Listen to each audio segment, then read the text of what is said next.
kita webinar di alumni ya, alumni SMBPI dan juga untuk umum. Ini udah hadir Dr. Arya, udah hadir di sini. Kita udah hadir, juga ada Dr. Sony ya. Dr. Sony dari ahlinya ini untuk apa? Dengan pedoman untuk tubuh menjadi tangguh terhadap kuman. Nah, ini mungkin kita bisa sharing-sharing mungkin dari Dr. Sony, dari Dr. Arya. Kita ingin melihat bagaimana supaya kita ini imunnya meningkat, tahan terhadap virus. Boleh ketahui juga di sini di rumah saya di Kiara Condong Bandung, tetangga di belakang kena COVID. Dia ada satu keluarga, kebetulan putranya dokter tugas di Rumah Sakit Senturi, Jakarta, pulang ke Bandung, langsung sakit kondisinya, dokter. Nah sakit, di karantina beliau nih. Di karantina dan setelah menyebar juga menjadi 10 orang sekarang. Kondisinya begitu, Dokter Arya. Ini mungkin sambil lihat dari kita alumni BPI yang juga ada dari yang dari umum, ada Mbak Andini, ada Irwan, terapis, ada Arfan dari Solo, ada Fitria, ada Sofyan, ada Fani psikolog ya. Juga ada Fiska Semarang psikolog juga. Ada George Kencana, temannya Pak Dr. Sony mungkin ya. Juga ada Mas Hakam, guru di Lamongan. Ada Mas Yanto, Samuel Hartanto Jakarta, Mas Tangerang, Kiki dan Andi. Dari alumni BPI mungkin di sini hadir sudah ada Memi, gimana kabarnya? Alhamdulillah baik, sehat Pak. Tuh, Semua ini sehat ada Dr. semua. Sony nih. Alhamdulillah. Iya. Tuh. Mas Sony siap tuh. Iya, alhamdulillah sehat semua. Teman lama, iya. Ditunggu di Surabaya tuh. Iya, iya. Yuk. Enggak tuh. Mungkin begitu Mas Sony, ada Mbak Teti, ada juga dari alumni, ada Kang Denny Arif. Oh. Wah, Assalamualaikum, Kang Denny. Salam. Salam sehat. Salam. Salam sehat. Salam. Kayak belum jelas. Ya, ya.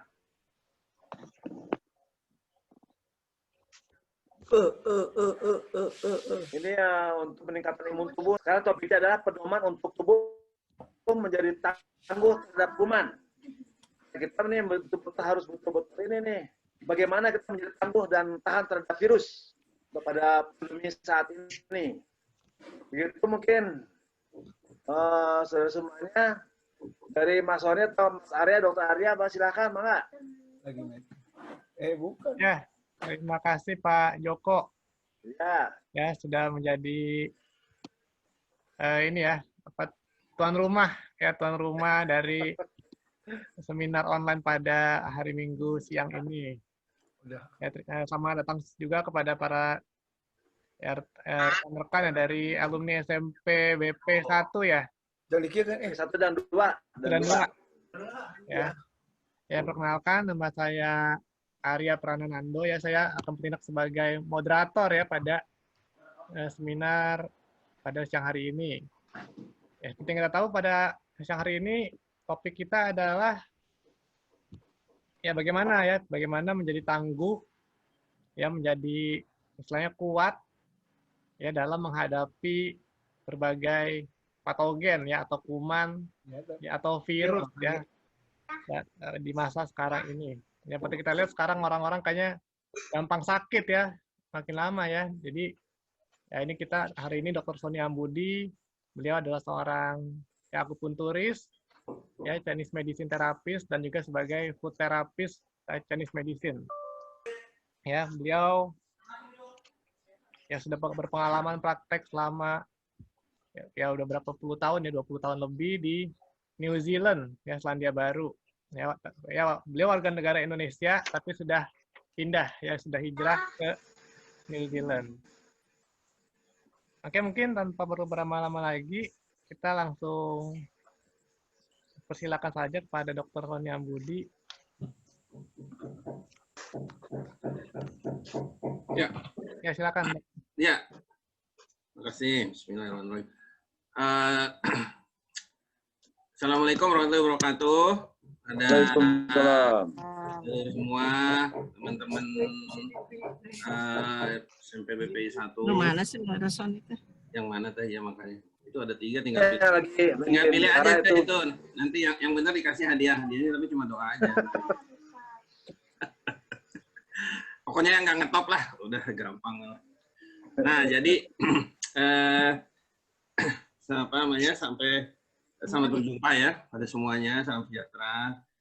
Nah, terima kasih saya dikasih kesempatan apa namanya ngoceh sore ini. Ya mudah-mudahan ada manfaatnya ya, insya Allah ya. Terima kasih kepada Arya dengan Indotisiumnya. Arya ini dia ini ponakan saya nih. Bapaknya ini seangkatan sama saya di RKN. Terus waktu saya sekolah di Nanjing di sana Tiongkok, dia ini guide saya, apa namanya cari tempat makan, ya pokoknya kemana-mana lah, nyari buku, jadi segala macam. Nah ini Arya nih gitu ya. Jadi dia dulu sekolah 9 tahun di Tiongkok ya, buat dapat master herbalnya. Nah kemudian saya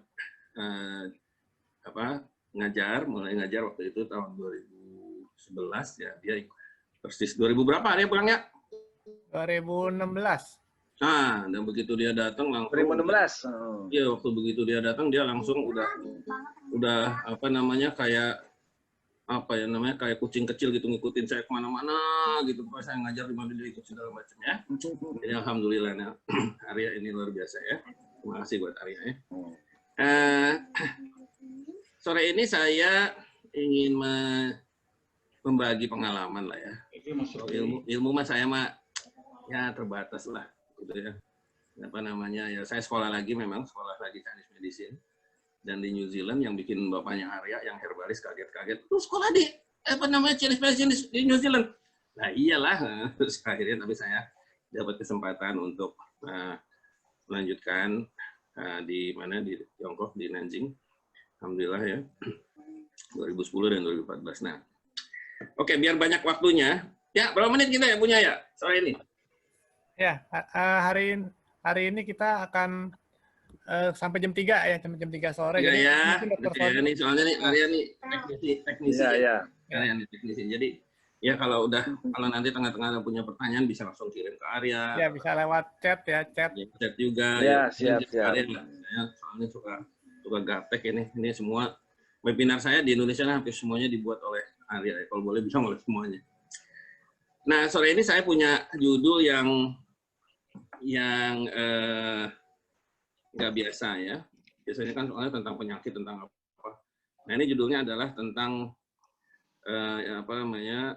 bagaimana kita membuat diri kita itu tangguh terhadap serangan kuman, ya kuman patogen.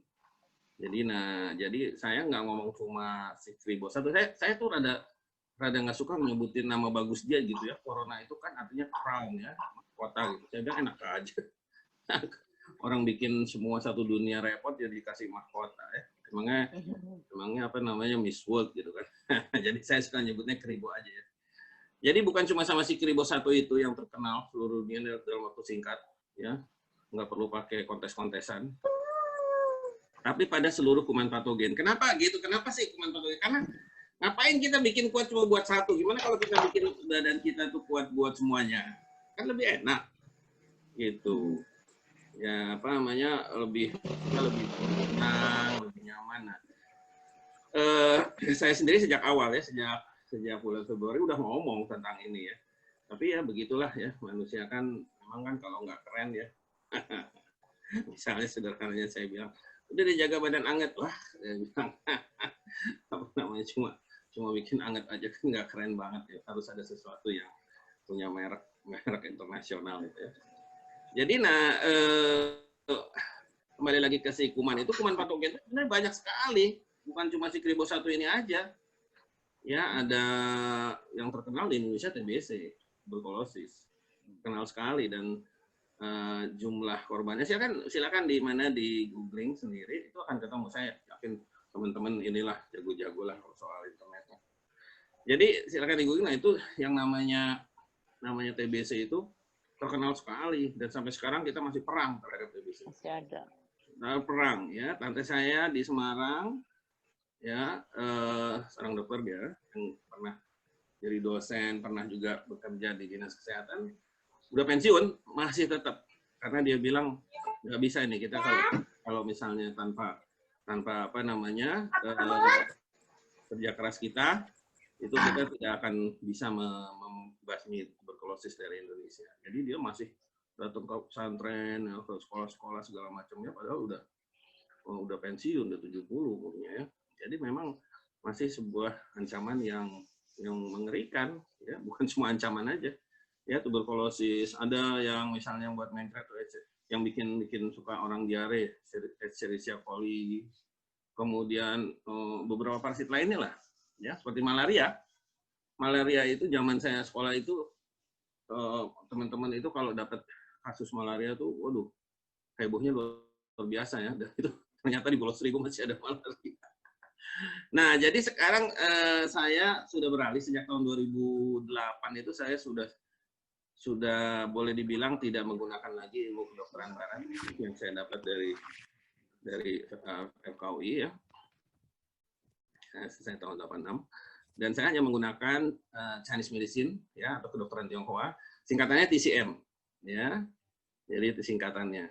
Nah, kedokteran Tionghoa itu kalau bahasa Indonesia. Nah, di dalam kedokteran Tionghoa itu dimungkinkan untuk membuat tubuh itu menjadi tangguh.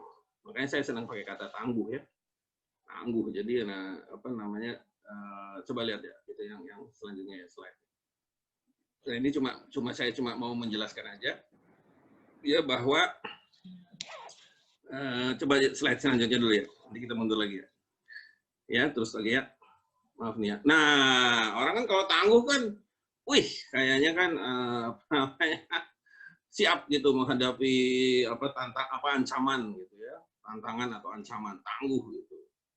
Ya, nah cuma saya harus mengingatkan lagi bahwa kalau saya cerita sore ini itu melulu berdasarkan kitab klasik namanya Huang Di Neijing yang merupakan rujukan utama.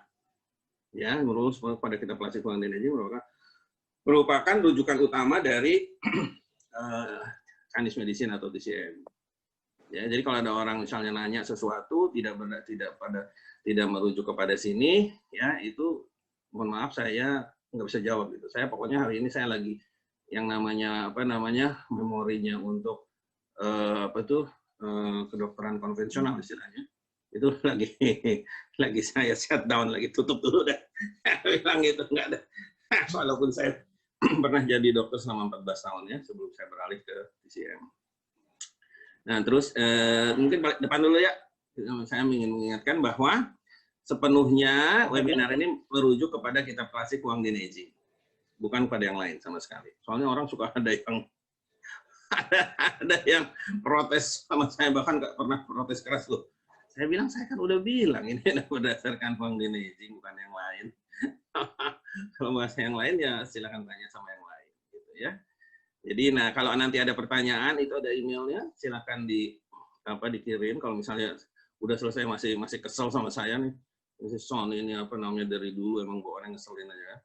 Karena dulu saya tuh mungkin Arya kaget kalau dibilang saya tuh pertama kali SMP ya, Om tuh pertama kali SMP pertama kali demo itu di SMP ini ya. Iya ya, tahu nggak demonya apa ya? Demo rambut gondrong. Katanya mesti klimis tuh, Joko ketawa-ketawa dia. Jadi saya bersama beberapa teman yang rambutnya gondrong, terus udah gitu berdiri di depan sekolah, nggak mau masuk ya. Bayangin coba. Dan itu demo ini ternyata baru saya ingat nih. Nuhun ya Jok ya. Makasih, saya baru ingat bahwa saya itu dikenal setelah sekarang ini tukang demo ya. Jok. Nah, saya pertama kali demo itu waktu di SMP BP1 itu soal itu. Dan saya demo itu bukan tanpa dasar. Jadi kebetulan Bapak saya punya banyak buku ya, saya juga baca mengenai hak asasi segala macam. Nah, jadi saya bilang, ini hak orang untuk bilang rambutnya gondrong apa klimis apa gimana. Jadi saya akhirnya demo. Dan itu demo itu berlanjut terus sampai saya akhirnya pindah ke New Zealand. Saya masih demo lagi di depan KBRI dan di Australia dulu di depan konjen saya demo ya. Nah itu yang bikin akhirnya saya 21 tahun udah di sana aja. Ya. Jadi nah terus demonya berlangsung terus, alhamdulillah. Jadi saya baru sadar, oh inilah apa namanya. Bentar ya, sebentar semenit. Dek, Assalamualaikum Dek. Abang lagi seminar saya. Lagi seminar ya. Ya, oke. Nah, jadi setelah itu ya demo saya lebih ke hak asasi manusia. Waktu dia sama SMA juga, saya sama 3 gitu ya, sama beberapa teman yang dari BP1 juga itu. Nah, jadi di situ juga saya demo pemeriksaan motor di sekolah. Wah, pokoknya udah seru lah soal demo. Tapi nanti kelamaan urusan demo nggak selesai nih. Ayo terus ya, maju lagi ya. Loncat lagi ya. Oke, tangguh terus ya, satu lagi ya.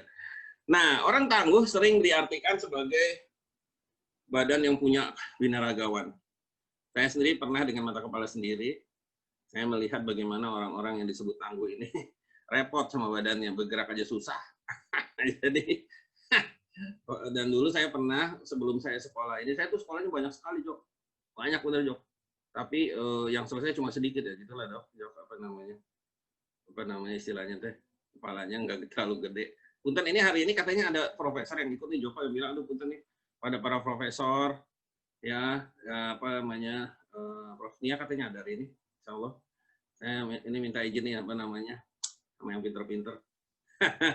Makanya saya bilang saya sharing pengalaman lah, bukan sharing ilmu. Jadi tangguh itu sering diartikan seperti ini, ya, seperti ini.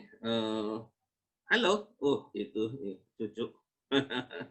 Jadi apa badannya besar, begitu, wah tangguh terhadap, saya bilang apa namanya nggak benar. Dan di dalam Chinese medicine, di dalam TCM itu disebutkan yang namanya tangguh itu adalah kalau kita mampu menghadapi segala macam stres. Artinya stres yang fisik maupun stres yang non fisik. Jadi kalau kita misalnya, ini sederhananya nih, sederhananya kita satu kali di jalan nggak tahu ada yang ganggu gitu ya, terus harusnya kita marah, kita tenang, nah itu disebut sebagai tangguh, gitu. Ya kalau yang beragama Islam tahulah hadisnya tentang ini ya. Jadi yang namanya jihad katanya itu adalah jihad terhadap diri sendiri. Bagaimana kita bisa mengontrol nafsu segala macam. Dan saya pernah mengalami itu sendiri gitu ya. Apa beberapa kali saya seperti ada orang gitu, tapi saya cuek aja, saya bilang urusan amat. Nah terus ya. Nah juga suaranya keras. Jadi kalau tangguh itu wow gitu teriak satu itu. Padahal saya ingat sekali guru-guru yang baik itu, mereka itu apa luar biasa hebat, nggak usah pakai teriak-teriak, dan itu saya pakai. Jadi saya pernah ngajar di SMA, saya pernah ngajar di UI, di FKM. Dan itu yang saya sekarang juga baru saya ingat bahwa ada beberapa pola ya yang saya tiru dari guru-guru di SMP BPI 1, misalnya Pak Ero misalnya. Ya, yang menjadi sumber ketakutan murid-murid karena caranya dia ngajar ya. Bukannya dari rumus ke istilahnya persoalan, tapi dari persoalan ke rumus. Saya masih ingat. Ya, Masya Allah. Yang saya nggak bisa datang reuni kemarin walaupun Joko udah teriak berkali-kali. Maklum saya tempatnya jauh. Oke ya, terus ya. Nah, jadi kalau di dalam ilmu kedokteran ya, itu kan kita melihat segala macam alat tubuh, sistem tubuh. Ya.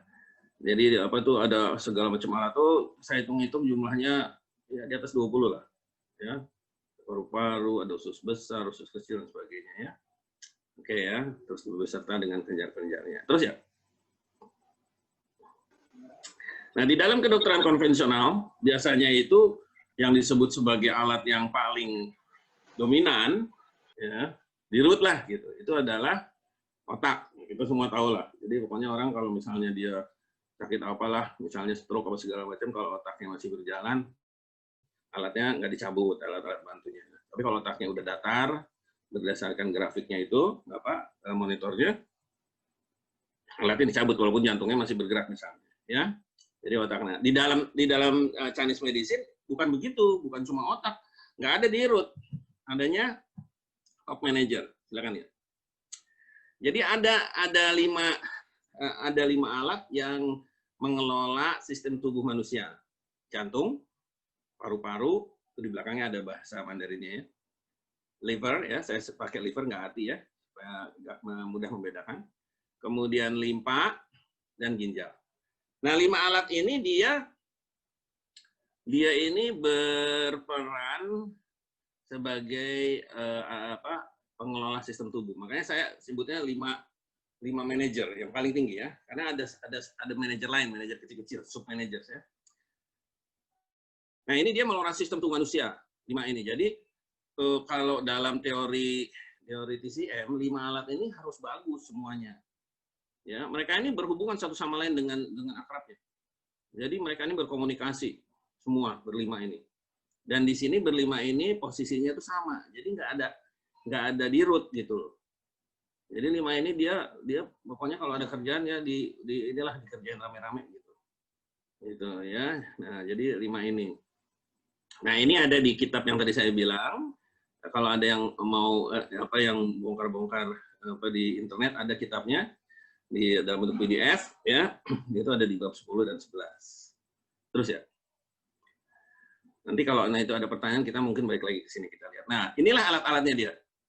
Ada jantung, ada paru-paru di bawah, kemudian ada liver, itu yang sebelah kiri atas, ada limpa, yang kecil itu bentuknya kecil banget, itu ada di dalam liver. Dan ada ada ginjal ya, di belakang, di punggung. Terusnya. Nah, alat-alat ini kan tadi saya bilang harus bagus gitu ya. Harus bagus. Ya, sekali lagi ini dalam teori TCM ya, Chinese Medicine, bukan pakai teori yang lain. Walaupun saya seorang dokter ya. Jadi saya menggunakan hari ini hanya teori dasar dari Chinese Medicine. Ya. Jadi dia tuh bisa berfungsi dengan baik kalau nutrisinya cukup, ya oke lah. Istirahatnya cukup. Nah, ini udah mulai nih. Ya, istirahat harus cukup. Kemudian organ lain harus sehat. Nah, ini udah aneh nih. Jadi kalau dalam Chinese Medicine kita ini, ya nanti saya dibilang komunis lagi. Semuanya harus bagus gitu loh. Nggak bisa cuma ada 1 bagus, 4 nggak bagus, atau 2 bagus. Semua harus bagus. Dan ini yang orang suka tidak memperhatikan.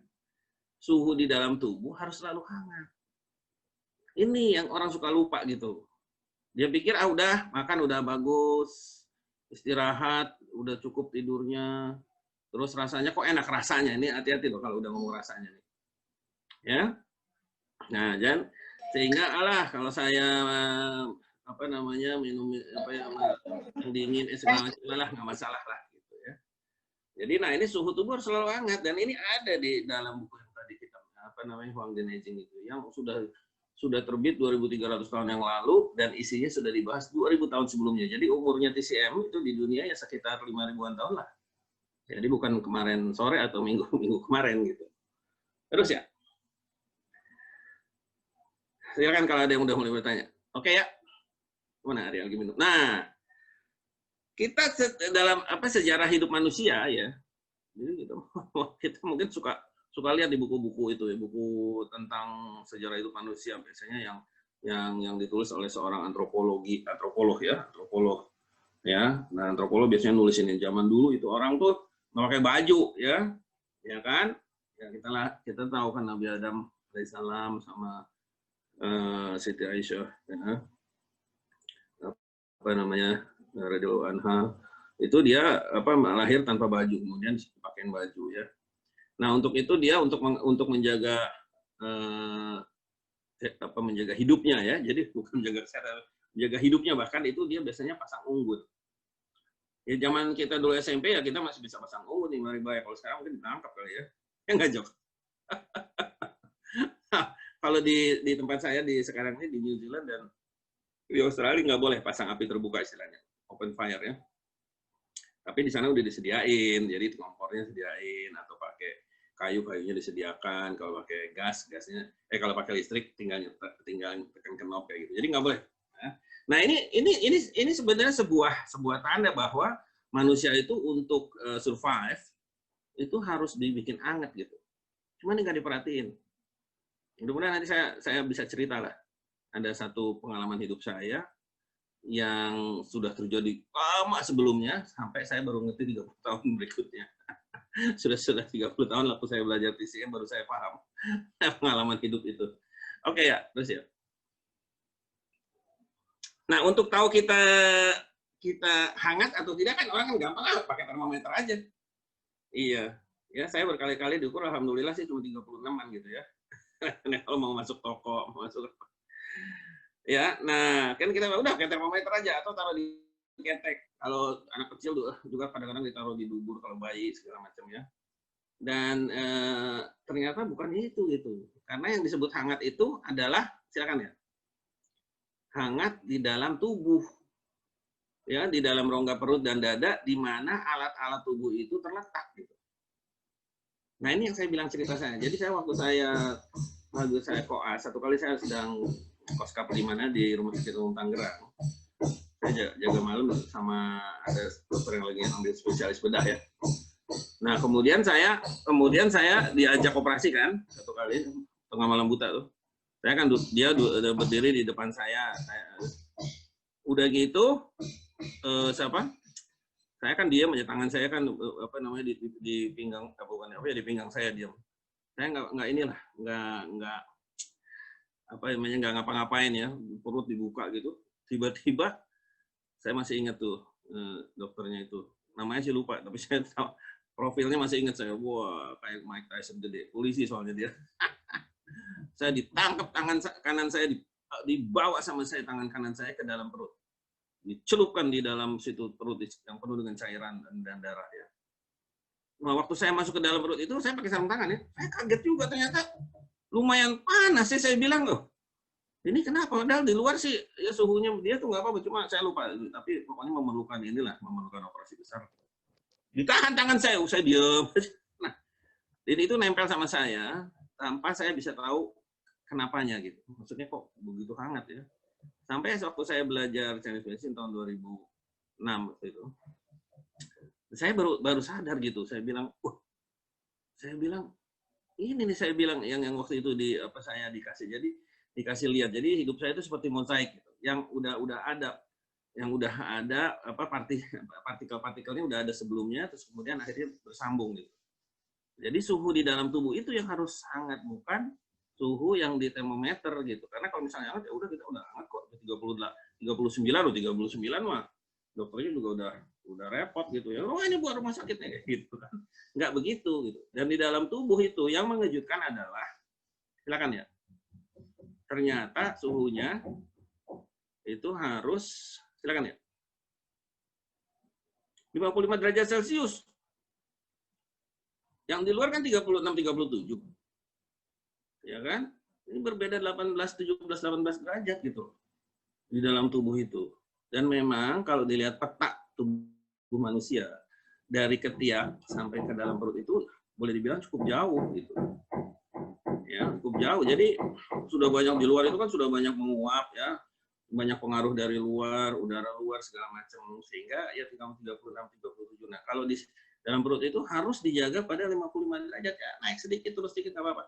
Tapi inilah suhu yang diperlukan oleh alat-alat dalam itu untuk bekerja dengan baik atau berfungsi dengan baik ya. Jadi yang tadi terutama yang 5 itu dia minta suhu segini.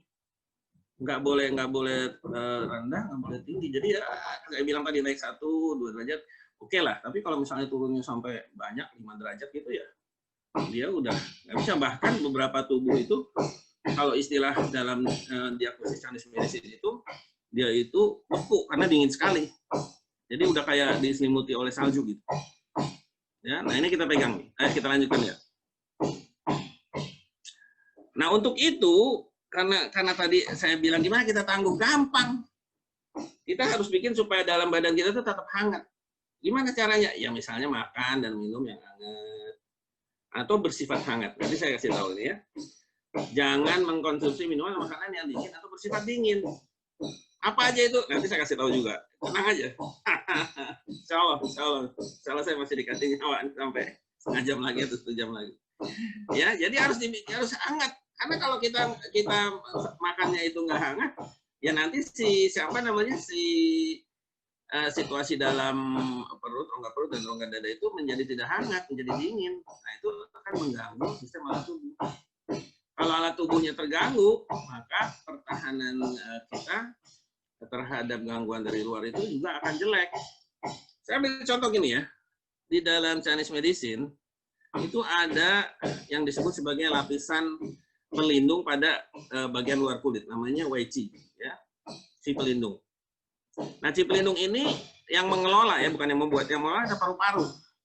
Jadi kalau paru-paru kita jelek fungsinya, dingin, maka pelindung itu udah nggak ada. Saya sering sebutkan inilah, zaman kita, ya kalau di Bandung mungkin enggak lah ya, paling naik angkot ya. Nah, tapi kalau di Jakarta kan naik bis kota yang, waduh, isinya 80, diisi 300 orang. Gosok-gosok apa namanya, apalagi yang Metro Mini, oh udah dah. Baunya udah nggak terasa, nggak enak lagi karena dicampur semua bau keringatnya. Nah, nanti terus di antara teman kita itu, di antara remaja ini nanti ada yang panuan gitu. Ada yang saya pernah juga sih panuan, terus dikasih jahe itu potong, digosokin ya hilang alhamdulillah. Tapi ada beberapa yang panuan terus gitu. Udah dikasih obat segala macam itu masih ada terus. Nah, ini menunjukkan bahwa pelindungnya pada bagian kulit itu, bagian luar kulit itu dia lemah. Ya, dan itu dia dimungkinkan karena adanya alat alam yang tidak baik. Biasanya itu adalah paru-paru, ya, tidak selalu. Nah, jadi itu udah ada bukti sebenarnya, dan bukti itu ada di sekitar kita, nggak jauh-jauh gitu. Kita nggak perlu buka jurnal kedokteran yang pakai istilah-istilah yang apa namanya bahasa planet gitu ya, nggak perlu. Silakan ya, terusin ya. Nah, ini yang paling penting, apa sih makanan dan minuman yang dingin atau bersifat dingin, supaya kita kan tetap suhunya di dalam rongga perut dan rongga dada itu selalu hangat ya, yang ukurannya oke lah sekitar itu 55 derajat ya. Jadi kalau kita makan makanan atau minuman yang bersifat dingin ini, itu dia akan mengganggu, apalagi kalau dia itu bersifat dingin dari asalnya, dari awal. Jadi maksudnya dingin itu enggak karena misalnya dimasukin dulu kulkas atau misalnya enggak ya, ada yang dia walaupun dia di luar tetap dia mempunyai sifat yang dingin atau menjadikan sekitarnya dingin. Nah, itu nggak banyak gitu. Yang pertama udah jelas es. Ya. Saya nggak taruh di sini supaya orang ikut gitu ya, ikut webinar. Kalau nggak nanti saya bagi aja deh PowerPoint-nya deh gitu kan.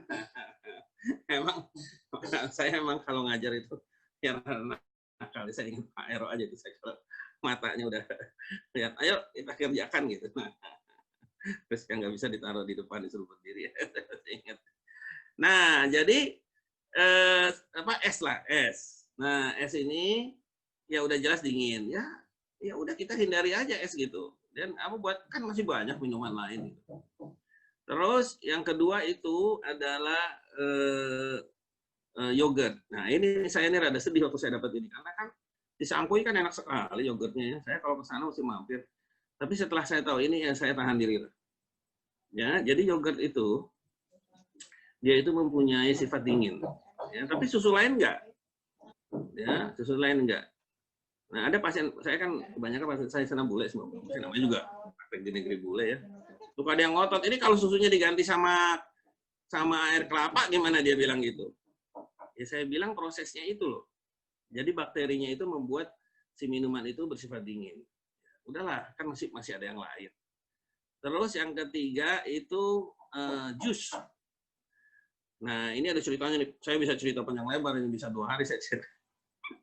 Karena gini ya, orang Tiongkok itu udah bisa bikin mesiu jauh sebelum Alfred Nobel ketemu dinamit.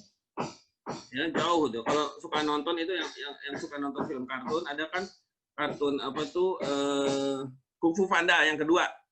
Kung Fu Panda kedua. Nah, itu ada ceritanya kan mengenai mesiu kan. Nah, jadi udah lama dia itu. Tapi sampai apa namanya masa kemudian ya, bahkan waktu saya ke Tiongkok itu saya kan penasaran, jadi saya tanya sama orang tua di situ, saya bilang ini mesin ada nggak itu buat jus? Nggak ada ya, padahal mereka bisa bikin segala macam. Saya lihat sempat masuk ke replika kapalnya Cheng He yang nomor 2 terbesar, Sampai nggak bisa ngomong saya saking canggihnya tuh kapal. Ya, canggih benar. Saya bisa cerita 1 minggu tentang satu kapal itu. Luar biasa canggih. Tapi mesin jus nggak bisa bikin. Nggak dia bikin. Nah, akhirnya kemudian itu yang membuat saya kembali ke buku, dan di buku saya temukan bahwa jus itu bersifat dingin. Ya, jadi nggak usah lah. Apalagi kalau udah ya dikasih macam-macam tuh, ya yang juga dingin. Nah, buah-buahan sendiri itu sifatnya itu banyak yang netral. Ada sedikit dingin, nggak apa-apa. Jadi kalau dimakan sebagai buah aslinya nggak masalah. Tapi kalau udah di jus, udah itu berarti menantang. Kalau saya bilang menantang maut berlebihan lah. Tapi menentang penyakit lah ya. Nah, yang keempat nih, yang lebih susah lagi nih. Saya sering berantem ini ya. Bukan berantem, tapi diberantemin lah. Ada teman yang sampai nggak mau ngomong sama saya gara-gara ini. Ini serius nih. Betul-betul ada sahabat saya yang nggak ngomong gara-gara ini. Ada yang terus kerjaannya ngeledekin saya. Ada pasien yang teriak-teriak waktu ketemu saya kemudian hari di restoran. Ada. Nah, ini yang satu yang bersifat dingin dan sangat dingin adalah pisang. Gitu. Jadi nanti mungkin banyak yang protes, ada kaliumnya, kalsium segala macam. Saya sering kalau saya ngajar selalu tanya pisang. Nah, pisang ini sifatnya dingin, semua pisang. Dan kemudian itu dia, saya dalam dalam hidup saya udah ketemu fragmen-fragmen si mosaik itu yang membuktikan bahwa yang makan pisang itu memang dilihat sama orang Indonesia. Orang Thailand nggak makan pisang, katanya. Saya pernah ketemu seorang chef yang orang Thailand, dan dia bilang pisang itu makanan gajah, katanya. Di Afrika, orang Afrika, teman saya sekolah waktu itu di New Zealand ya, dia juga bilang dia yang makan pisang itu cuma monyet. Kita nggak makan pisang di sana. Ya, saya nggak bisa bilang apa-apa, tapi itu bukti gitu ya. Bukti bahwa mereka itu punya pengetahuan yang sangat bagus ya. Kalau boleh dibilang itu lokal, kearifan lokal gitu kan suka disebut gitu ya. Lokal genius gitu ya. Yang ada ilmunya gitu. Ya, jadi pisangnya dingin. Nah, hindari aja yang 4 itu ya. Nah, kita akan bisa membuat situasi tubuh di dalam ya, menjadi hangat sehingga alat tubuh kita berfungsi bagus dan mereka akan melindungi kita. Ya, saya baru dapat kabar ini dari ada seorang murid saya, pasien murid, yang bilang dia kalau makan makan sesuatu yang nggak enak, kok tiba-tiba itunya perutnya rasanya nggak enak gitu, terus dia berhenti, dan habis itu dia minum yang hangat-hangat, terus dia lanjutkan dia ganti makanannya dan dia enak lagi. Jadi alat tubuh itu kalau dia sehat, dia itu bukan hanya menjalankan tugasnya sendiri saja ya dengan baik, tetapi dia akan melindungi kita. Luar biasa. Ya, jadi itulah yang bisa saya sampaikan sore ini, Bu. Saya ingin banyak pertanyaan kalau ada yang mau nanya. Ya, jadi sampai sini dulu. Nah, nanti kita akan bahas pertanyaan itu. Mudah-mudahan waktunya cukup ya. Silakan ya. Pak Arya, semuanya Pak. Ya, terima kasih Dr. Sony atas materinya. Silakan mungkin bagi teman-teman yang ingin bertanya. Oke, Pak George ya, Pak George. Ya. Ada Pak George. Ya, Pak Sony, saya mau tambahkan. Ini saya juga sudah belajar juga TCM sudah berjalan 5 tahun. Saya juga mau sharing aja. Kalau minum dingin itu Pak, bisa merusak usus Pak, usus. Jadi itu memang nggak bagus juga Pak. Apanya? Kalau minum yang dingin, makan yang dingin itu bisa merusak usus Pak. Merusak usus. Jadi itu memang nggak baik Pak untuk makanan dingin Pak. Ya. Ya. Oke, terima kasih Pak George. Ya, jadi Pak George ini ya saya terima kasih di berikan tambahan. Jadi kalau dalam Chinese medicine itu segala macam, ini barusan saya menjawab saya kan suka publish artikel ya di Facebook saya yang bukan marketing tapi untuk mengajar lah. Nah, itu saya menjelaskan bahwa kalau di dalam Chinese medicine segala macam itu ada penjelasannya secara faktual. Jadi ada. Jadi kalau kita rusak, kenapa rusak itu harus kita tahu. Nah, jadi bukan terus sekedar kalau kita makan ini badan kita jadi nggak enak segala macam. Nah, kita harus punya mekanismenya. Karena kalau enggak, kita sama aja seperti orang istilahnya kita sendiri seperti merangkak dalam gelap dan kita kemudian narik orang, yaitu pasien-pasien kita mereka dalam darah. Jadi sebaiknya kita harus punya penjelasan mekanismenya itu. Jadi kalau misalnya katakanlah ada orang yang sederhananya pilek lah. Nah itu kita nggak tahu kenapa sampai akhirnya terjadi pilek. Kenapa cairan pilek itu warnanya kuning? Kenapa cairan pilek itu warnanya kental? Itu harus kita tahu dengan pasti. Tidak ada dalam Chinese medicine itu nggak ada yang namanya tebak-tebakan. Jadi kalau misalnya orang kanker gitu, kita harus bisa menjelaskan kenapa dia bisa kanker. Kenapa kanker yang satu itu di payudara, kenapa kanker yang satu di usus besar. Jadi kita juga dengan kita tahu mekanismenya. Mohon maaf nih kepada siapa nih, Profesor Nia ini. Ini saya minta izin nih. Ini teman saya dulu sekarang. Pintar sekali udah jadi profesor. Saya belum jadi apa-apa ya. Jadi kalau kita menjelaskan pada pasien, kita harus tahu. Dan juga kenapa kita perlu tahu? Karena kalau waktu kita intervensi untuk menyembuhkannya, kita bisa tahu di mana kita harus menyembuhkannya. Jadi nggak misalnya nih Arya kemarin nih mengobati seorang anak umur 10 tahun dengan kanker nasofaring ya. Dan kemudian setelah dia ubah, ternyata penyebabnya itu dari apa ya kemarin ya? Yang paling jelek itu ternyata adalah jantung ya. Dari jantung ya. Kemudian Arya memberikan apa ya, daun singkong ya? Ya daun singkong, daun pepaya. Nah, daun singkong ya, atau daun pepaya waktu itu ya. Nah, karena kita tahu gitu loh, si kanker nasofaring, yang nasofaring itu adalah di bawah si manajer ginjal ya, kan gitu kan? Itu kan dia bisa dipengaruhi oleh jantung. Nah, kemudian Arya memperbaiki jantungnya, dan ternyata bukan cuma nasofaring yang hilang, tapi kondisi umumnya itu membaik secara keseluruhan. Jadi swenya itu darahnya juga membaik, livernya membaik dan sebagainya. Jadi kalau kita tahu enak gitu. Kita tahu istilahnya kalau kita mau nembak penjahatnya yang mana gitu, nggak kita ngabisin semua gitu kan. Ada orang demo yang ditangkap ya itunya apa itu namanya istilahnya otaknya. Ya, otaknya gitu ya, oknumnya. Jadi bukan terus begitu seluruh orang 100 orang dibawa ke kantor polisi, orang 10 orang aja nggak muat di kantor polisi dimasukin 100 orang lagi ya. Nah, orang cukup 1. Gitu, terima kasih. Mudah-mudahan jelas ya. Silakan yang lain. Oke, ada dari yang chat, ada yang bertanya. Di Denny Arif Hidayat. Ya. Kalau pisang goreng bagaimana? Ya, baju pertanyaan yang umum ini. Saya terus terang aja nih. Terima kasih, tapi itu pertanyaan umum. Pisang itu karakter energinya itu sangat kuat ya, dinginnya sangat kuat. Jadi mau digoreng bahkan dipanggang ya. Jadi pisang bakar itu dia masih mempunyai karakter dingin yang begitu kuat.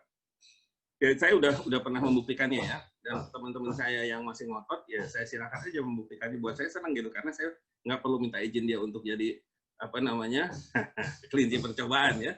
Ya, jadi dia sendiri yang mau jadi kelinci percobaan karena ngotot gitu. Saya bilang silakan aja. Dan mereka kembali dengan laporan itu. Semuanya ya silakan. Itu siapa yang itu? Saya boleh mau tanya lagi? Oh, boleh. Ya. Silakan. Kang Son. Iya, mangga Kang Denny. Assalamualaikum, teman. Assalamualaikum. Ini kalau ini nanya nanti gimana mencetnya? Oh iya. Mana sebentar? Ya, tolong itu dulu ya. Oke, ya. Silakan Kang Denny. Saya tuh udah lama penyakit tuh nggak sembuh-sembuh, batuk tuh Kang Son. Padahal nggak apa-apa diterima dokter itu. Batuk terus. Kalau ada makanan dikit, batuk terus. Jadi sampai hari ini hampir 15 tahun sih batuk-batuk, tapi nggak apa-apa katanya, paru-paru bagus. Gimana Kang Son? Iya. Gimana? Ini apa namanya? Mau nanya atau mau cerita ini? Mau nanya. Jadi obatnya. Saya masa nakalnya saya nggak pernah berubah. Saya kalau ada temen nanya ya, dari kan saya sekarang di teman-teman yang di New Zealand dari berbagai negara suka nanya, dia bilang how are you brother Sony gitu. Saya jawabnya sederhana aja. Saya masih nakal, saya bilang gitu. Mereka ketawa, saya ketawa. Berarti saya masih sehat, saya bilang. Kalau saya udah jadi orang baik, soleh, santri tampangnya, nah itu curiga, harus dicurigai itu. Jadi gini Kang Denny ya, punten. Jadi batuk itu kalau di dalam TCM itu hanya gejala. Kita nggak pernah ngobatin batuk. Dan saya dalam pengalaman saya praktek sebagai praktisi TCM 12 tahun ini ya, 12 tahun lebih ini masuk tahun ke-13 kan. Itu saya mengobati batuk lumayan banyak. Dan harus dicari. Harus dicari. Nah ini dicari, dia penyebabnya selalu dari yang 5 alat itu.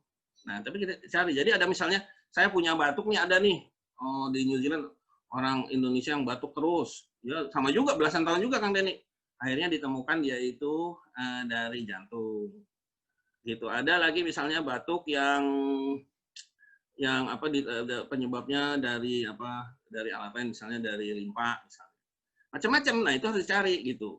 Batuk itu gitu. Jadi makanya kalau saya itu misalnya ada orang kemarin ini, saya ada kasus ya, ponakan saya kebetulan saya mampir kemarin tuh dia batuk, demam, dan ada punya dahak. Udah ngerti maksud saya kan? Batuk, demam, punya dahak kan? Saya bisa jadi orang terkenal harusnya. Akhirnya kebetulan saya sering ketemu gitu masih ponakan. Sini saya periksa segala macam. Udah akhirnya ketahuan, kebetulan saya nginep juga di rumahnya, akhirnya ketahuan, terus udah gitu, udah kamu makan daun pepaya aja. Dalam 3 hari alhamdulillah batuknya hilang, demamnya hilang, itu udah segala macam. Nah, jadi memang harus diperiksa langsung, nggak bisa kita itu udah nggak istilahnya langsung batuk ini obatnya herbalnya gitu enggak. Gitu. Dan saya memang dalam 5 tahun terakhir nih boleh dibilang 2014 lah ya. Nah, 7 tahun terakhir saya ngobatin hanya pakai makanan. Seperti tadi Arya bilang, saya food therapist itu. Arya sekarang juga jadi food therapist juga. Gitu. Jadi nah itu dicari, dan untuk itu diperlukan pemeriksaan yang langsung. Jadi nggak ada pemeriksaan online cerita. Nggak bisa. Dan banyak di Bandung juga ada itu nih, seniornya saya sama Arya, bukan senior saya aja. Itu Sensei Yandi ya di Kopo sana. Tinggal di ini aja, tinggal di googling Yandi, itu tulisannya Y-A-N-D-Y, Yandi gitu. Nah itu dia di situ ada. Kalau saya nggak punya website gitu, nggak ngetop lah saya mah. Susah kalau mau nyari saya mah. Kalau saya Yandi ada. Itu bisa nanti tapi diperiksa selama beberapa. Saya nggak tahu. Kalau nggak salah Sensei Yandi minta 10 kali ya. Hanya untuk melakukan diagnosis. Gitu. Jadi memang diagnosis di dalam Chinese medicine itu berdasarkan fakta. Jadi kalau ada orang mengaku sebagai praktisi TCM, dia 1 kali dia udah bikin obat, ya entah herbal, entah segala macam, ya saya prihatin karena tidak ada di dalam. Profesor Taokun di Nanjing itu udah praktek lebih dari 50 tahun ya. Umurnya sekarang 85 kali. Nah, itu dia selalu minta pasien baru untuk ketemu dia 10 kali sebelum dia kasih diagnosisnya. Nah, saya sering lihat dia ditawar, pernah di 1 kali dia dibujukin sama cewek cantik gitu yang datang, rapi, cantik banget. Bilang enggak, 10 aja, 10. Dia kan selalu ini kasih 10. Enggak mau dia. Ya, karena memang dia mau dapatkan diagnosis yang paling baik, yang bikin orang sembuh. Pasiennya dari seluruh dunia. Saya pernah di situ lihat ada dari Kanada datang dengan kanker payudara, ya di situ dia ya. Jadi dia udah begitu ketahuan, dia malah bisa ngobatin sendiri pakai moksa namanya. Jadi dipanasin kayak disulut-sulut. Dan pasien itu ngerjain sendiri walaupun di rumah sakit di bawah pengawasan Profesor Taokun. Dan sembuh alhamdulillah gitu. Nah, cuma orang Indonesia itu bukan orang Indonesia nih. Rahasia lah pada umumnya. Kalau udah dibilang 10 kali, gitu. Jadi kalau gitu tapi minta sembuh ya susah kan. Ya saya selalu bilang sama semua orang, siapapun, bahwa saya dulu sekolahnya itu sekolah TCM, bukan sekolah di sekolahnya David Copperfield yang tukang sulap itu. Gitu. Jadi nggak ada, saya bilang. Ini pun saya kalau sama ngajar sama murid, saya bilang kamu jangan belajar jadi tukang sulap ya, karena TCM itu bukan sulap. Nah, jadi seperti tadi nih, kembali lagi ke yang topik tadi. Kita mau membuat diri kita kuat, tangguh. Udah gitu, disuruh makan makanan yang hangat, minum minuman yang hangat. Baru makan sehari, 2 hari, dia bilang, ini kok saya nggak enak nih badannya gitu ya. Nah, saya bilang, badannya udah dingin 20-30 tahun, mau diangetin 2 kali makan. Saya bilang, udah deh, kalau kayak gitu. Udah deh, saya bilang. Ya, nggak bisa. Chinese medicine itu, kalau di dalam bukunya, buku kitab Huang Din Nejing itu diibaratkan seorang terapis itu seperti tukang kebun. Jadi saya ini tukang kebun, nggak lebih, nggak kurang. Kayak kalau ada yang bilang, dokter Sony, aduh, saya bilang jangan nyebut dokter deh. Udah nggak pantas saya bilang gitu, udah nggak ada tampang gitu kan, Ya kan? Saya kan kalau nggak praktek pakai baju batik, nggak pakai baju putih. Jadi udah dia bilang gitu, klinik saya juga nggak ada apa-apanya, kecil. Ya ada beberapa pasien sampai depan klinik pulang lagi nggak yakin ini bener kan di klinik. Nah jadi saya apa namanya ya selalu bilang bahwa di dalam TCM, ya, di dalam ilmu TCM, seorang terapis TCM itu adalah tukang kebun. Jadi dia itu membuat pohon yang rusak jadi bagus lagi. Itu ya kan kita misalnya punya pohon tomat nggak tumbuh-tumbuh. Emangnya kalau udah gitu disiram, katanya ada yang bilang tuh disiram air daging apa segala macam. Satu hari besoknya tomatnya banyak gitu kan nggak bisa. Allah Akbar. Astagfirullahaladzim apa namanya? Ya ampun, nah ini sebagai tukang kebun gitu. Ya alhamdulillah sekarang saya bisa ngobatin pasien dengan segala macam termasuk kanker ya. Kanker kalau di klinik saya itu biasanya stadiumnya 4. Ya rata-rata itu tiap minggu sampai saya selalu dapat kanker. Stadium 4. 3 jarang, 21 nggak pernah. Karena biasanya selalu nih. Arya barusan cerita sama saya tadi sebelum pembukaan. Ya, dia bilang apa namanya orang suka apa namanya kepengennya sembuhnya kayak orang ditiup-tiup gitu. Ditiup-tiup. Ya nggak bisa memang. Ya saya bilang nggak mau sabar gitu. Silakan ya. Karena kalau pasiennya masih 1-2, dia nggak ke Anda, Pak. Dia ke dokter lain, Pak. Nah, itu kan ada. Kalau Anda pernah baca Huang Managing kan? Iya. Nah, di bab 1 kan ada disebut dengan jelas, jangan ngobatin orang nggak mau sembuh. Ya. Coba Anda baca ulang lagi deh. Ya. Sekarang Anda mau bilang gitu, berarti Anda melawan Huang Managing. Anda mau ngarang buku sendiri silakan, tapi kalau saya nggak mau baca yang lain. Jelas? Ya. Jelas, Pak George. Kalau orang nggak mau sembuh, jangan diobatin. Itu Huang Managing udah ketemu 5.000 tahun yang lalu, bukan kemarin sore. Dan saya banyak menemui orang kayak bertemu dengan pasien seperti itu. Ya udah, saya bilang cari yang lebih pintar dari saya, titik. Ya, gampang kok. Ya. Orang nggak mau sembuh, ibaratnya ada orang mau apa tuh namanya mau loncat ke jurang. Terus udah gitu kita narik-narik, kita sendiri juga ikut loncat ke jurang. Iya. Itu sebuah logika sederhana, Pak George. Oke, thank you, Pak. Baca lagi Huang Managing, saran saya. Ya, sayang. Anda punya buku, nggak Anda baca tuh sayang sekali. Itu buku luar biasa. Silakan ya. Nanya nih Kang Sony. Mangga. Assalamualaikum. Mangga Kang Hafid. Iya, tadi denger nih yang minum jus nih. Saya tuh hobi jus banget, cuman tiap hari ya. Jus tuh dibikinin si nyonya tanpa es. Macam-macam buah digabung-gabung.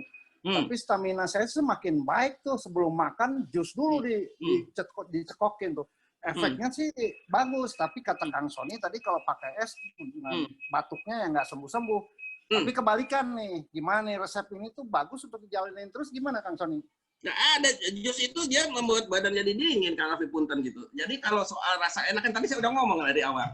Rasa enak itu tidak bisa dijadikan standar bahwa badan kita itu bagus. Tapi stamina saya semakin bagus nih. Betul. Saya juga bingung. Nah, itu yang saya bilang rasa lebih baik kalau menurut saya itu diperiksakan karena apakah seluruh fungsi apa namanya fungsi hidup ya. Kang Hafid ini bagus, nggak ada misalnya tidurnya gimana.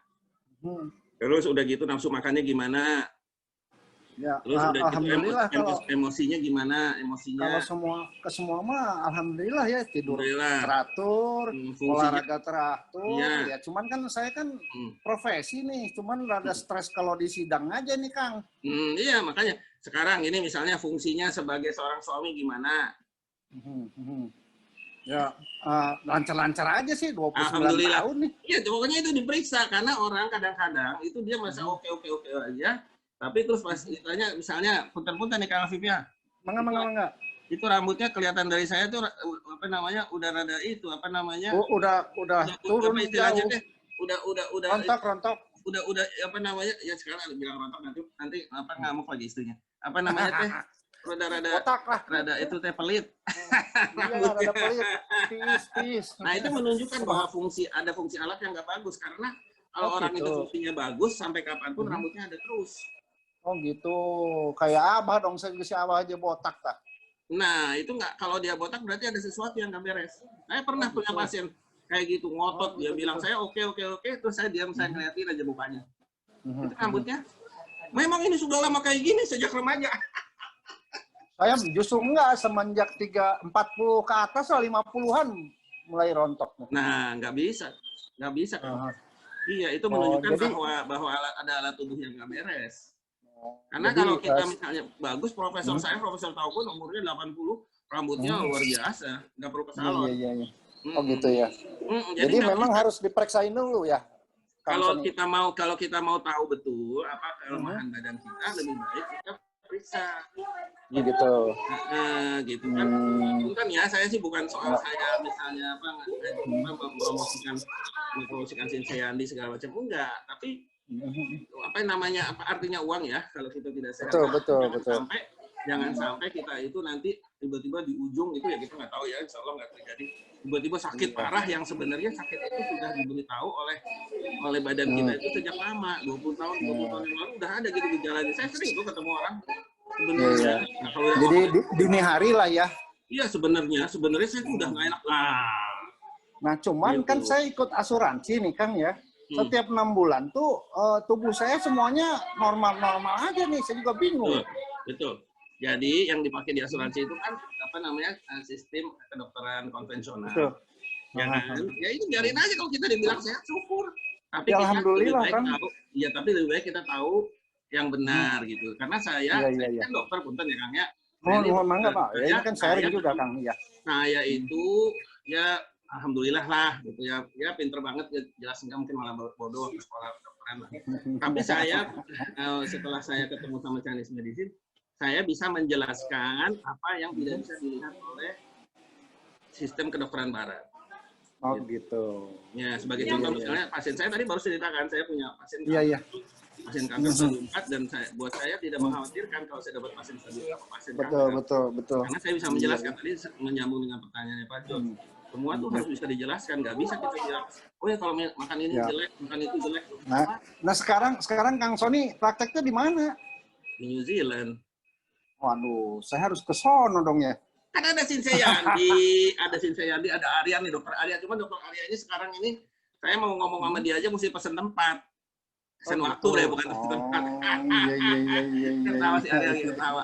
Karena dia dari jam 7 pagi sampai jam 10 malam. Tapi ada. Shinsei Yandi yang saya bilang tadi, saya udah ngomong kemarin sama Shinsei Yandi. Saya mau seminar ini. Nanti kalau saya sebut namanya itu ya jangan ngamuk, saya bilang. Saya kan sangat dekat sama dia kan. Ya, nah, jadi ini kan usaha membantu juga kan buat kita semua. Artinya kan kesehatan kan perlu. Iya betul. Ya itu juga seorang herbalis seperti Arya, master herbalis. Ya. Siap deh Kang Sony, terima kasih atas penerangannya. Nanti mungkin saya periksa deh. Mangga. Ya. Nuhun Kang, assalamualaikum. Mangga, salam. Ada lagi? Ada Kang, Mas Sony mau nanya nih. Ya. Mau nanya. Mangga. Bu Neneng. Coba ini Mangga. Mangga. Mas mau tanya ya. Yes. Saya ingin dijelaskan lagi. Jadi untuk dampaknya ya bagi kesehatan tubuh kita nih. Kalau kita selalu makanan dan minuman yang dingin-dingin itu apa dampaknya? Terus mungkin dampaknya? tadi juga kata Kang Afid, untuk jus ya, itu kan kalau dingin itu kalau pakai es ya. Terus kalau nggak pakai es boleh nggak? Maksudnya gitu, bisa nggak? Apa tetap dingin? Mungkin dingin. Kalau dalam bahasa Indonesia jus, kalau nggak ada esnya jadi ju ya. Tapi maksudnya nggak pakai es gitu. Nggak pakai es boleh enggak gitu. Mojang Bandung asli. Pakai es jadi ju. Nuhun. Mangga. Iya, gini. Jadi kan saya tadi bilang atau dingin atau bersifat dingin. Jadi kalau didengerin hati-hati, emang ini bukan soal saya ini apa istilahnya mau ngomongin RUU ini enggak, tapi setiap kata itu memang bermakna. Jadi ada yang dingin tadi es, ada yang bersifat dingin seperti jus ini. Nah, kalau jus ini bersifat dingin. Jadi di dalam Chinese medicine itu ada bahan-bahan makanan atau apapun ya, semua barang itu di dunia ini punya istilahnya karakter energi atau energy property ya. Nah itu dia ada yang disebut mempunyai sifat dingin. Dan sifat dingin itu nggak perlu selalu dari kulkas. Jadi kayak misalnya pisang atau jus ini, walaupun jus itu anget atau kalau perlu mungkin ada yang pengen masak tetap aja dingin. Jadi nggak bagus gitu. Kebetulan mungkin saya cerita sedikit panjang nih. Mudah-mudahan masih ada waktu ya. Ingetin saya ya kalau kebanyakan ya. Jadi waktu saya sekolah pertama kali tahun 2010, biasalah saya memang orangnya iseng ya. Jadi teman-teman kalau weekend jalan-jalan, kemarin saya malah ke rumah sakit, terus udah gitu ikut praktek sama Profesor Taufun itu. Dan kemudian saya pulangnya tuh jalan keluar masuk kampung. Di situ saya sudah melihat nih orang Tiongkok ini punya cara makan yang khas, ya, diet dan cara makan yang khas. Jadi sekarang kalau saya ngajar, saya suka, kebetulan saya sekarang di New Zealand itu mengajar untuk dapat kredit profesi, jadi bukan ngajar mahasiswa. Jadi kalau saya ngajar itu 70% isi kelas itu dari 100-an itu akupunturis dan herbalis. Mereka ini orang Tiongkok yang sekolah di Tiongkok. Ya, kalau soal mata sih mas sama, saya mas sipitnya mah udah warisan itu mah dari ibu saya yang orang Cirebon. Jadi saya tanya suka iseng gini, saya bilang siapa yang pernah lihat orang Tiongkok saya lihat yang makan lalapan mentah, saya gituin. Saya akan nakal kan. Nah, terus biasanya mereka tuh saling celungak-celunguk sama temennya gitu, kiri kanan dia lihat gitu. Terus saya tuh kasih waktu 1 menit, 2 menit, 3 menit nggak. Ada nggak? Saya bilang gitu. Baru sadar nih, orang mereka sendiri baru sadar. Ini di Tiongkok itu nggak ada makan lalapan. Ya, jadi yang mentah-mentah itu nggak ada ya. Nah, saya sendiri kemudian akhirnya saya kembali ke buku, saya belajar lagi, tahun 2014 saya pergi lagi ke Tiongkok. Saya makin penasaran, saya cari urusan jus itu, urusan segala macam, pokoknya es segala macam. Kebetulan waktu saya datang pertama kali saya diajak oleh guru saya yang orang bule, Dr. John Campbell, makan di fine dining di Shanghai. Waduh, udah gayanya saya kayak Presiden Trump kali ya, fine dining ya, ditungguin sama layannya segala macam. Itu restoran fine dining yang untuk orang kaya. Biasa Dr. George juga udah pernah nih makan fine dining ya. George ya, Pak George ya. Nah, itu nggak punya kulkas. Jadi waktu sebelah saya mau minum bir, ya, mereka cuma bawa bir di mana tuh ditaruh di baskom itu, terus birnya dicelup sebentar ke situ dah. Terus saya kan biasa iseng aja kan saya nanya. Ternyata mereka betul-betul nggak punya kulkas, bahkan cool box. Ngerti, paham maksud saya soal cool box ini? Kalau kita sekarang ini suka ada di tempat Coca-Cola ditaruh di situ, Sprite ditaruh di situ, kan di toko-toko ada kan. Itu pun mereka nggak punya, ini fine dining loh. Pak Jos sudah pernah makan fine dining? Udah pernah ketemu cool box nggak? Udah pernah ketemu cool box? Nggak ada. Saya nggak bikin. Silakan. Makanya kalau ke sana itu 1 kali makan di fine dining ya, kalau sempat pergi ke Cina, makan fine dining, 1 kali lagi masuk ke kampung-kampung, jadi tahu. Itu loh Pak George, ya saya punya pengalaman asli Pak George.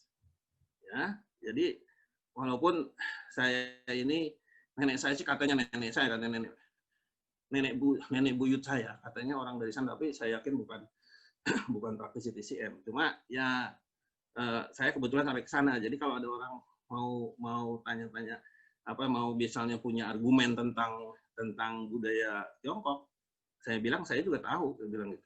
Bukan saya mau ngejago, enggak.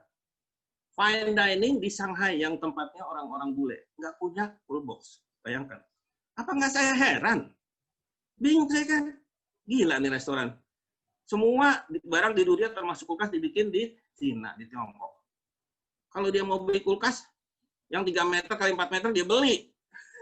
Atau dia punya 5 biji. Ini nggak ada satupun. Saya penasaran, tapi menurut saya itulah cara Tuhan mendidik saya gitu. Mikir sendiri kamu gitu. Jadi saya udah kan. Jadi saya akhirnya memperdalam food therapy yang sekarang ini di dunia jarang sekali orang yang spesialisasi dalam itu. Itu karena pertanyaan-pertanyaan saya dalam diri saya sendiri. Kenapa nih? Kenapa? Itu saya pergi ke museum, saya pergi ke orang-orang tua, saya tanya sampai saya ketemu soal jus. Orang Mesiu yang segitu jelimet istilahnya, apa bahasa Sunda yang jelimet? Punten jawab lupa. Nah itu bisa dibikin kok. Ini cuma itu. Saya pernah lihat juga mereka punya buat ngegiling lada segede kamar, ditarik sama kerbaunya tuh. Jadi dia muter gitu. Punya itu. Itu zaman tahun 1000-an itu. Ya, Majapahit. Gitu ya. Mereka udah bikin kapalnya Cheng He. Waduh, saya begitu masuk nggak bisa ngomong. Ya, saya bilang itu kayak concert hall. Itu yang namanya Sydney apa namanya Sydney Opera itu. Wah, saya bilang ini kalau misalnya orang Tiongkok dikasih kesempatan dia bikin bukan cuma sebiji, 100 biji dia bikin. Gitu. Jadi kenapa kok mesin jus yang begitu sederhana tidak dia bikin? Yang bikin mesin jus itu punten, Memi, yang bikin mesin jus itu orang Amerika. Orang Amerika, bukan orang Tiongkok. Kenapa jadi rame? Ya, namanya juga usaha. Jualan. Orang jualan. Nggak ada pengobatan jus karena supaya gampang dicerna segala macam. Gitu, ya. Dan di Amerika, saya bukan soal anti Amerika ya, walaupun memang saya pernah sekolahnya cuma di Australia. Segala macam penyakit di dunia ada di sana. Pak George, kapan-kapan buka statistik di CDC Pak George. Statistik di Central Disease Control. Lihat Pak George penyakitnya. Iya. Ya, lihat penyakitnya. Lihat aja penyakitnya. Itu penyakit di India yang negara yang banyak orang miskin yang sangat banyak. Ada semua di Amerika. Jangan disangka. Iya. Kenapa? Kan kita mestinya jangan cuma baca doang dong gitu. Kan kita sebagai seorang praktisi terapis kita mesti ini kenapa bisa gitu? Nah, kalau saya itu dia. Saya nggak lihat kulkas di fine dining, saya cari. Jadi nggak cuma sekedar kita makan enak-enak aja, enggak. Nah, jadi di situ saya menjelaskan. Jadi tetap jus itu mau dipanasin, mau nggak dipanasin, tetap bersifat tinggi. Tidak ada manfaatnya. Gitu. Dan tapi saya nggak maksa loh ya. Cuma kalau nanti saya pas lagi main ke Bandung ketemu sama orang, saya tetap makan jus, sekarang saya jadi nggak enak ya. Saya bilang ya itu pilihan hidup. Saya nggak bisa ngomong. Saya mau nggak mau ganggu hak orang. Sakit sembuh, saya sakit sembuh, terus udah gitu menderita, itu kan pilihan masing-masing. Saya cuma menjelaskan aja, ya, cuma menjelaskan. Punten nggak motong sekedap. Mangga. Mas, jantan kalau buah-buahan itu di jus mengakibatkan nutrisinya hilang gitu. Nggak, kita nggak bicara nutrisi. Punten, jadi Jadi kita ini kalau di dalam Chinese medicine itu tuh bicara keperluan dia terhadap jenis energinya. Jadi bicara nutrisinya itu beda. Mungkin ya kalau dipaksa-paksain bisa, tapi jadi kayak misalnya sederhananya misalnya ini teh, limpa. Saya senang ngomong soal limpa. Ya, soalnya saya nakal gitu. Karena apa? Tidak ada satupun tes kedokteran barat yang bisa mengukur fungsi limpa. Jadi saya senang ngomong limpa. Nah, kalau limpa lemah juga berdasarkan pemeriksaan TCM. Itu bisa. Salah satunya obatnya adalah HUI. HUI. Ini bukan bahasa Mandarin nih, bahasa Sunda. Bolet. Nah, nuhun dikasih tahu. Jadi bolet itu, terutama yang Cilembu itu bagus sekali ya. Nah, itu dia. Jadi nggak ada urus di dalam HUI itu dia ada mineral ini, mineral itu, segala macam. Cuma memang sudah ada di cara pengolahannya gimana, dokter? Pengolahannya dan dia terserah aja mau direbus, dikukus boleh, mau digoreng boleh, mau dijadiin kolak boleh, nggak masalah. Nggak penting cara pengolahannya itu. Yang penting adalah limpanya yang jelek. Kalau bukan limpanya yang jelek, biar makan HUI 10 kilo sehari, tetap sakit. Makanya perlu diperiksa oleh praktisi TCM yang mumpuni, yang dia bisa mengukur alat-alat dalam. Kalau secara TCM, ubi itu sifatnya masuknya kemana ya, dok? Tadi kan udah dibilang, ke limpa. Karena limpa nggak sifatnya lebih ke hangat atau netral? Ubi itu, ininya suhunya. Ubi suhunya ya maksudnya. Ubi itu suhunya itu lebih ke hangat. Ubi lebih ke hangat. Jadi kalau misalnya dia itu meningkatkan energi atau qi dan juga menghangatkan. Jadi ubi itu luar biasa.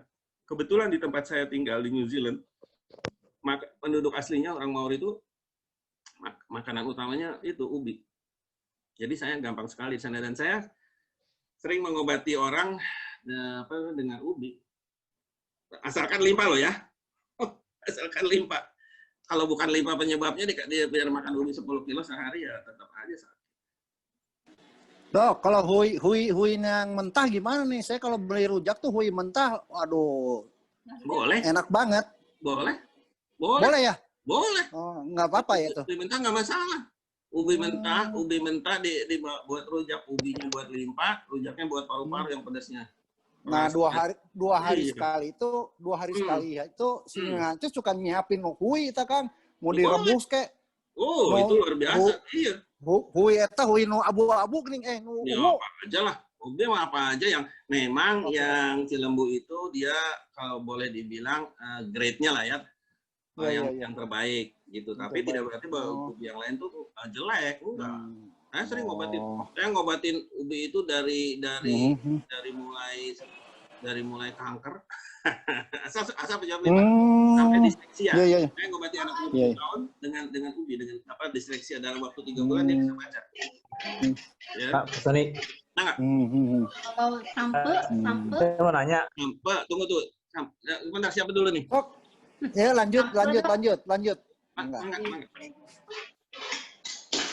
Pak, saya mau nanya itu kalau orang yang botak itu bukannya gaya hidup Pak ya? Itu memang ada pengaruh, ada something wrong Pak ya di dalam tubuhnya Pak? Semuanya Pak Jos. Semuanya. Pernah lihat orang yang kerjaannya ngucek-ngucek mata? Iya. Nah, terus udah gitu sekarang mereka jadi jadi terdakwa kan dalam masa sekarang kan? Terus udah tersiksa dia. Biasanya kan dia dulu ucek-ucek atau hidungnya atau matanya. Sekarang nggak boleh dia gimana. Ucek-ucek atau kena masker plastik itu. Saya pikir itu apa ya? Itu orang mau untuk botak. Jadi memang dia pakai obat supaya nggak tumbuh lagi. Enggak Pak ya? Tidak ya? Maaf kalau saya ketawa ya. Saya enggak Pak. Orang pengen botak. Kang Afif ketawa juga. Maaf Afif. Enggak, soalnya saya punya teman. Dia ini seorang trainer untuk di gym. Dia memang tubuhnya kuat. Dia botak Pak, dia botak. Nah, saya tanya sama dia, ini botak ini memang dibuat atau memang dulunya botak? Dulunya nggak botak Pak, dulunya nggak botak, ada rambut. Tapi sekarang sudah mungkin 10 tahunnya itu rambutnya memang nggak tumbuh botak. Nah, pas Pak Sony bilang begini, saya tanya lagi. Jadi botak itu dari dalam itu ada masalah sehingga botak atau botak itu dibuat jadi supaya nggak tumbuh lagi Pak? Itu bagaimana? Selalu gejala itu. Enggak. Dan kita nggak boleh, Pak Jos, saya mohon maaf, saya ini bukan guru ya, cuma saya baca buku gitu aja. Jadi kalau di dalam TCM, Pak Jos ya, kita itu nggak bisa kita cuma dengerin aja. Kita ini bukan dukun loh, Pak Jos. Mohon maaf loh ya, mohon maaf, saya sekali lagi saya mohon maaf. Kita ini bukan dukun, kita ini dokter, terapis. Artinya apa? Kita harus menemukan fakta. Menemukan fakta, bukan orang cerita. Ini kayaknya saya nih diguna-guna nih sama tetangga sebelah. Nah, kalau kita udah mulai percaya sama gitu, udah selesai mendingan kita turunin itu pelang praktek. Mohon maaf saya serius ini. Iya. Makanya saya bilang Pak Jos baca lagi dari Huang Dinejing. Semua ada di situ. Ya, nggak usah pakai Google Pak Jos praktek, pakai Huang Dinejing. Kalah kita kalau sama Google karena pasien itu lebih tahu apa namanya di dalam internet. Betul Pak Jos? Ya, sayang sekali ilmu yang udah diajarin sama guru-guru begitu mulianya mereka sama kita akhirnya ditelantarkan. Selalu pakai fakta, Pak Jos. Kalau misalnya seorang mau nanya saya punya catatannya. Alhamdulillah ya, Pak Jos ya. Waktu saya diperiksa oleh Registration Board, mereka senang sekali melihat medical record saya. Medical saya itu lengkap sekali. Kebetulan karena latar belakang saya dokter ya, dan saya punya catatan yang lengkap dari pasien-pasien saya. Kalau saya ngajar di sana, ujungnya saya bilang gini, kalau ada yang pengen tahu, lebih tahu, karena kebetulan kan yang saya kasih seminar itu biasanya akupunturis atau herbalis. Kalau ada yang pengen tahu, silakan datang ke klinik saya punya semua medical record. Dan kalau yang bule itu enak kita kalau ngomong bule, nggak kesel gitu, soalnya ini sombong banget, enggak, mereka datang. Mereka datang gitu, mana Sony apa yang kamu bilang sakitnya itu. Saya kasih tahu kan itu kalau di antara profesional artinya terapis tidak bukan rahasia jabatan kan. Ya. Mereka kasih lihat ini. Nah, mereka tahu. Oke, asal nggak difoto ya, mereka baca gitu. Jadi nggak ada Pak Jod. Nggak ada orang berdasarkan bikin diagnosis berdasarkan pengakuan itu polisi. Ya. Polisi Indonesia aja. Kan? Oke Pak, makasih Pak. Ya. Ya, Pak Jos ya, baca lagi uang dinaging deh. Ya, mudah-mudahan ketemu lagi. Pak Jos udah baca semua dengan lengkap, bisa nanya sama saya. Oke, terima kasih. Mangga, siapa tadi yang teriak-teriak? Yang mau nanya lagi? Saya, Kang Sony. Mangga. Yus ya. Mana Yus? Nah, sebelumnya nih, boleh ya nanya klarifikasi dulu nih. Nah. Teman saya di SMP, nama Sony itu ada 3. Allah. Nah, kalau boleh tahu nih, Sony yang mana nih? Pak Sony, Kang. Sony yang paling nggak ngetop lah. Iya. Yang dulu teh, pokoknya saya tuh waktu itu ke Hawaii Jok, yang kita teh suka jalan Jok, foto-fotoan segala Jok. Ya. Nah, dulu namanya Reksono, panggilannya. Iya, dulu ada namanya teh Sulaiman tuh dulu. Tuh. Kakaknya Wita bukan, Kang? Bukan, saya bukan. HSI yang nggak sekolah di situ, dia dulu kan SMP-nya. Saya dulu pokoknya yang inilah, yang apa teh waktu dia mau gondrong teh itu saya ada di situ rame-rame. Kalau Reksono saya tahu, Kang. Reksono, iya itu Reksono itu. Ya, saya tahu ya Yus. Rambutnya Ikal. Masih ada sedikit sih. Kalau dicukur biar nggak panas. Mau nanya apa, Mangga? Oke, Kang. Gini, Kang. Tadi Kang Sony tadi menjelaskan ada 5 manajer ya di tubuh kita tuh. Nah, salah satu manajernya nih saya pernah kena. Tahun 2013 saya pernah kena jantung, Kang Sony. Nah, obatnya nih 3-3-nya masih jalan nih. Nah, gimana cara ngatasinya supaya katakanlah melalui pendekatan terapis ini penggantinya apa sih? Gini, Kang Yus, ini apapun jadi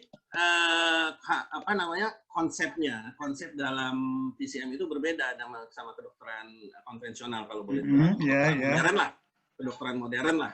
Nah itu beda. Jadi misalnya tadi Kang Yus kan kena jantung. Nah kalau di kedokteran modern itu kan diperiksa EKG-nya, kalau perlu angiografi kayak gitu kan. Ya punten-punten saya mah ya bodoh-bodoh masih pernah sekolah kedokteran lah, jadi tahulah gitu-gituan. Terus nanti diperiksa itu laboratorium darah segala macam ya. Kalau di Chinese medicine atau di kedokteran Tionghoa di DCM kita memeriksanya itu dengan melihat nadi dan melihat lidah. Dari situ nanti kita lihat apakah alatnya dalam hal ini misalnya jantung itu. Makanya kalau di dalam kedokteran Tionghoa itu yang tadi Kang Yus cerita itu hanya gejala. Jadi saya ambil contoh misalnya saya punya pasien, misalnya dia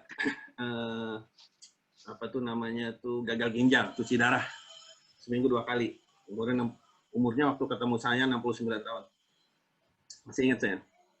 Ternyata itu penyebabnya itu ada dari paru-paru. Nah, Kang Yus, ini contoh hidup ini, contoh nyata, bukan hidup orangnya udah meninggal saya ini. Jadi setelah saya obati selama 6 bulan, gagal ginjalnya itu sembuh. Jadi dia bisa buang air kecil seperti biasa dan menurut dokter ginjalnya berfungsi bagus. Saya nggak tanya tepatnya ya, saya nggak mau bohong ya. Tapi dia bisa buang air kecil seperti normal yang sebelumnya waktu ketemu saya sehari itu seberapapun dia minum itu cuma 300 ml. 2 gelas blending istilahnya. Nah, ya jadi kalau dalam konsep TCM itu berbeda. Jadi orang bisa aja datang misalnya saya sakit jantung tadi itu Kang Yus, atau sakit tadi ginjal, atau sakit liver misalnya liver. Saya ini livernya nggak bagus, terus ada laboratorium SGOT, SGPT, segala macam itu. Nah kalau di dalam kedokteran Tionghoa kita memeriksa nadi dan memeriksa lidah, kemudian ada beberapa pertanyaan, 10 pertanyaan yang tadi saya sama Pak Jos ngomong soal huang dinaging, nah itu ada di situ semua. Nah itu ditanya ya. Nanti kita akan tahu dari mana nih asalnya nih. Tentunya itu memerlukan pemeriksaan dalam satu serial. Jadi ada yang 10 kali, ada yang 12 kali. Saya sendiri cuma minta 5 sih. Karena saya kurang ajar, profesor saya 10, saya cuma minta 5 gitu kan. Cuma saya nggak bilang-bilang sama profesor saya, takut dihubungin kan. Kurang ajar. Anak kecil. Gua jadi profesor udah 50 tahun praktek masih minta 10 kali, si Sony anak kemarin sore minta 5 kali. Itu memang saya gitu, saya selalu menantang diri saya. Jadi yang 5 kali itu bebannya sama dengan si profesor Taufun itu minta 10 kali. Jadi harus sebuah serial. Periksa gitu. Nah, nanti ketahuan gitu. Dan yang paling menyenangkan itu nanti ketahuan juga dia itu ada insiden apa istilahnya. Seperti yang tadi, yang gagal ginjal itu, ternyata ada insiden dia itu pernah sedih karena ibunya meninggal waktu dia umur 4 tahun, dan itu dia ketahuan gitu. Jadi dia penyakitnya itu sebenarnya sudah berjalan selama 69 tahun umurnya dia sekarang, dikurangi 4 tahun, jadi 65 tahun dia penyakitnya itu berjalan. Itu yang untuk menjawab tadi yang Kang Afif itu, bisa aja dia selama itu kayaknya enak gitu ya, ternyata nanti ujungnya ada sesuatu, dan itu ternyata sudah diberitahu oleh si badan kepada kita dengan caranya ya. Ya. Kadang-kadang caranya itu hal yang simpel, yang sederhana, misalnya kalau tidur itu nggak bisa nyenyak gitu, jadi bangun setiap 1 jam 2 jam bangun, 1 jam 2 jam bangun, nanti ada alasan nih, kepengen pipis lah, kepengen ini, pengen minum, segala macam. Karena kalau alat dalam kita bagus, terutama liver dalam hal tidur, itu kita tidur itu, misalnya kita mulai jam 9, kita baru bangun besok jam 5 pagi, dan baru kita kepengen pipis itu jam 5 pagi. Jadi dia badan itu pintar sekali. Ini buat yang para ustadz dan ustazah nih, punten-punten saya mau bilang. Jadi di Quran surat At-Tin ayat 4 itu ada ayat yang bilang, laqad khalaqnal insana fi ahsani taqwim. Tidak kujadikan tubuh manusia itu sebaik-baiknya bentuk, sebaik-baiknya sistem, struktur. Jadi luar biasa sempurna itu. Cantik kita ini, luar biasa, paling cantik di antara makhluk ciptaan Allah. Jadi kalau kita bagus semuanya, maka kita akan nyaman gitu loh. Hidup kita tuh nyaman. Nyaman secara fisik dan nyaman secara emosional. Gitu. Jadi sudah ada kita itu. Jadi gitu. Jadi ya punten, saya ini bukan alim. Gitu. Cuma saya tahu gitu. Jadi makanya kembali ke Kang Yus tadi, sama jawabannya seperti Kang Afif. Lebih baik tanya aja, gitu kan? Ya, nggak habis 1 sepeda motor kan dijual Kang Yus. Di Bandung gimana Kang Sony? Di Bandung saya tergantung orang kasih saya numpang. Kalau datang paling semalam 2 malam jalan. Kemarin saya baru tur. Kemarin alhamdulillah saya tur 8.500 km dari Sumatera, Jawa, balik lagi Sumatera sampai ke Tuban, ke Malang, ngajar. Udah kayak tukang foto keliling saya mah. Nah, jauh gitu mah, udah dibandingin profesor gitu kan, profesornya misalnya kan jauh, saya mah dokter aja juga bukan, tukang foto keliling. Siap, nuhun Kang Sony, nuhun. Mangga Kang Yus. Ada lagi ya? Ya, mungkin ada dari yang chat nih, udah banyak. Iya, silakan ya. Kang Sony nggak sempat lihat tuh soalnya. Ya, ada Muhammad Soleh. Untuk makan dingin, apakah tidak boleh makan yang bersifat dingin atau porsinya dikurangi jadi lebih sedikit? Lalu jika makan panas, apakah ada penyakit yang diakibatkan suhu rongga dada dan perut terlalu panas? Seneng nih, pantas jadi anggota DPR nih, sama Soleh. Kalau jelek banyak, gimana kalau sedikit? Ya, kalau dalam sains medicine itu sederhana. Yang namanya racun, 1 cc sama 1 liter sama aja, Kang Soleh. Sama aja. Jadi artinya kalau mau tetap ngetes ya, enggak, saya mah enggak. Dan saya mah kan enggak ngawasin gitu. Tapi kalau buat saya sederhana. 1 cc sama 1 liter sama aja. Untuk namanya racun aja. Karena kalau dalam yang jelek itu di dalam buku aslinya itu disebut sebagai racun. Ya, Pak George ya. Jadi disebut sebagai racun. Yang panas sekali juga sebagai racun. Jadi CCM itu sudah sejak lama mengingatkan dengan tegas. Bukan cuma sebaiknya atau saran saya gitu. Kalau saya tadi kan masih berusaha halus-halus, namanya juga ngobrol sama teman-teman dari anak priangan kan saya. Tapi kalau di dalam TCM aslinya bukunya itu disebut yang jelek itu adalah racun, titik. Ya, kalau bahasa Betawinya no discussion katanya. Nah, terus kalau misalnya ada rasa panas dimanapun, mau di tenggorokan, mau di rongga dada segala macam, berarti ada yang nggak beres.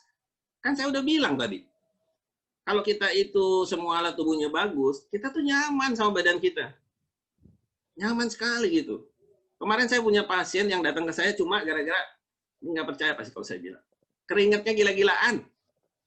Keringatnya gila-gilaan. Gitu.